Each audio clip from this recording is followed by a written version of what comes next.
I'm sure many of you have heard about a man and dog duo who go by the names of Wallace and Gromit. Created by Aardman, they had a bunch of shorts in the past, but wouldn't get a theatrical movie until 2005, with help from DreamWorks, and it's a nice fit for a family-friendly scary season like mine. Many people loved the film, and now I shall see if it's still worth watching. Before hopping into this nutritious rabbit plot, I got a major spoiler alert for you so that you're prepared for the funny, bunny business. Now if you're ready, I shall cheesy get crackers, really get cracking. Hey, I'm Owen the Fictionboy, and here's my review on Wallace and Gromit, The Curse of the Were-Rabbit. Shortly after the logos and opening credits, a creature has entered Mr. and Mrs. Mulch's backyard, alerting a gnome, which leads to the home of title characters Wallace and Gromit. They are woken up so they can get ready for their work as pest control, known as anti-pesto. The duo enter Mr. and Mrs. Mulch's backyard to catch the thief, which was a rabbit.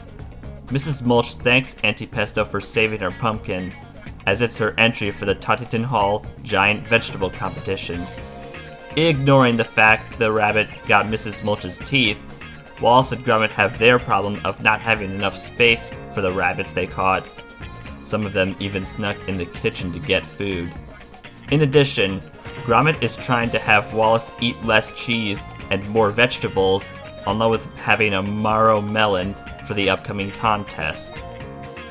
Wallace yearned to test the Mind-O-Matic to see if that'll help overcome his cheese obsession, but got interrupted by the phone.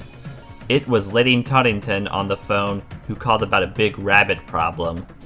Following the call was Lord Victor Quatermain at the door, who wanted Tottington's heart and would take care of the rabbit problem by shooting them. When Anti-Pesto arrived at Tottington Hall, they saw there were a bunch of rabbits as opposed to one, so they used the Bunvac 6000 to suck the bunnies up. Even though all the bunnies were taken, Victor ended up getting sucked too, along with his toupee. Victor and his bull terrier Philip despise Anti-Pesto and their non-violent solutions. They left to avoid further humiliation, and the lady thanks the duo for their service. Wallace then gets the idea of combining the Bunvac and Mind-O-Matic to brainwash the bunnies into disliking veggies so the competition can go on without having to worry about pests. The process starts well, but Wallace accidentally sets the vacuum on reverse, causing a bunny to get stuck on Wallace's head, having him hop about. Gromit breaks the Mind-O-Matic, gives the bunny a carrot, and it seems the brainwashing worked. Wallace calls the rabbit Hutch, cages him, and calls it a night, yet a humongous rabbit devours many veggies. Anti-Pesto wasn't there when they were needed most, and a town meeting takes place. Reverend Hedges claims there was a were-rabbit among them. Victor offers to shoot it, but Lady Tottington believes the people should give Anti-Pesto a second chance, and the people agree. Wallace suggests capturing the beast with a trap, and their trap is love, a big lady rabbit. The trap failed, and the real beast feasted on more veggies. While Wallace was dealing with multiple phone calls, Gromit investigated a trail of footprints, and he led Wallace to Hutch. Wallace thought Hutch was the monster, believing the full moon makes him behave that way. Despite thinking he created the monster, he also believed the beast was in captivity in his hands.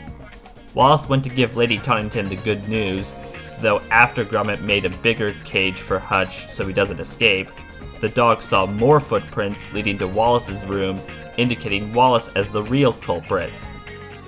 Wallace was celebrating with the lady by having loads of veggies, yet Victor was nearby, and Gromit had to get Wallace away from the veggies, especially Tottington's giant carrot, by watering the place.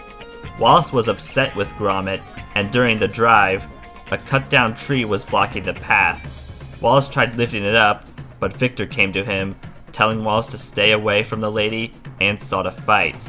However, the moon had risen, turning Wallace into the were-rabbit, and Victor saw this as the perfect opportunity to get rid of his rival. As the hunter learned more about the beast and retrieved 3 gold bullets from hedges, Gromit chases his comrade-turned-beast, and in the morning of the big contest, Gromit informs Wallace that he's the were-rabbit, and at first, the man doesn't believe the dog, yet when Wallace believes Gromit would say Hutch is becoming Wallace, Gromit proves that by luring Hutch out with cheese. As Toddington was preparing for the competition, the townspeople say that the beast struck again, and there seemed to be no choice but to have Victor kill it. Wallace, Gromit, and Hutch try to undo what was done, yet had little time to do so, as Toddington had to give Wallace the bad news about the beast, yet Wallace unintentionally dismissed her poorly as he was turning into the beast. Victor put Gromit in a cage, yet had Hutch's help to escape, and they worked together to save Wallace. Gromit got in the Lady Rabbit suit and temporarily fooled Victor. The vegetable competition took place, and Victor thought the veggies would be the perfect bait for the beast, yet Gromit and Hutch arrived with the former's marrow.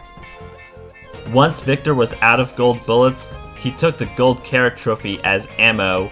Wallace revealed to Toddington he's the were-rabbit. She was shocked that Victor was cool with murdering Wallace, and Gromit and Philip had a plain dogfight. Gromit saved Wallace, who became human again and regained his cheese love. Victor was stuffed into the Lady Rabbit suit, causing the townspeople to hunt him. Gromit won the gold carrot, and Wallace and Gromit released all rabbits, including Hutch, into Toddington's new bunny sanctuary. Oh boy, was this an amazing film or what?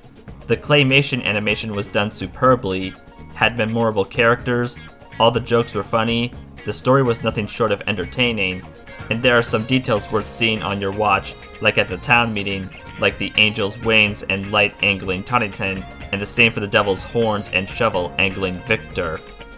I can't think of anything bad to say about this movie, as it got the Oscar for Best Animated Movie of 2005 it rightfully deserved.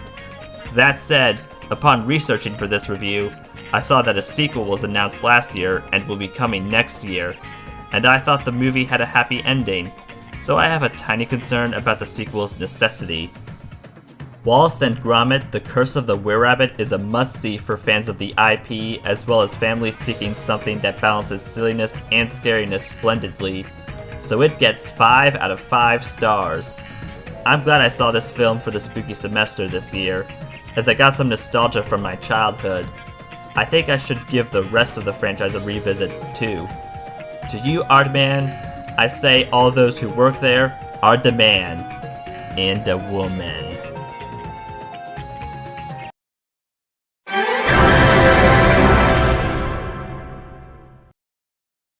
I ain't done spooking you yet.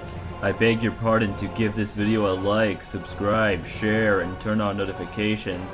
Also, comment below and follow me on Instagram for teasers and thumbnail previews of videos that are headed your way. You may not get sleep tonight-o.